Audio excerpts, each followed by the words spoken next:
बातम्यामध्ये सदैव अग्रस्थानी आणि महाराष्ट्रातही नंबर 1। आपण पाहत आहात महाराष्ट्र न्यूज 1। जुन्या वादातून युवकावर धारदार हत्याराने हल्ला, शेगाव शहरात पोलीस स्टेशनमध्ये गुन्हा दाखल। शेगाव शहरात जुन्या वादाच्या कारणावरून एका युवकावर धारदार हत्याराने हल्ला केल्याची घटना 28 मार्च रोजी सायंकाळी घडली आहे। राहणार धनगर नगर येथील विक्रम विनायक गोरे वय वर्ष 19 हा दगडाळीपुरा येथील गुरुकृपा गेस्ट हाऊस समोरील सद्दाम यांच्या हॉटेलवर चहा पिण्यास गेला असता आरोपी श्याम पाटील राहणार मोदीनगर शेगाव यांनी शिवीगाळ करत मारहाण केली। तसेच धारदार कटरपट्टीने मानेवर वार करून जखमी केले व जीवे मारण्याची धमकी दिली। जखमी विक्रम गोरे याला प्रथम साईबाई मोठे सामान्य उपजिल्हा रुग्णालय शेगाव येथे दाखल करण्यात आले।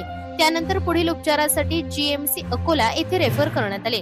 या प्रकरणी विनायक गजानन गोरे यांच्या तक्रारीवरून शेगाव शहर पोलीस ठाण्यात आरोपी विरुद्ध विविध कलमा अन्वये गुन्हा दाखल करण्यात आला असून पुढील तपास जीपीएसआय गजानन गावंडे करीत आहेत। महाराष्ट्र न्यूज 1 साठी संपादक इस्माईल शेख, बुलढाणा।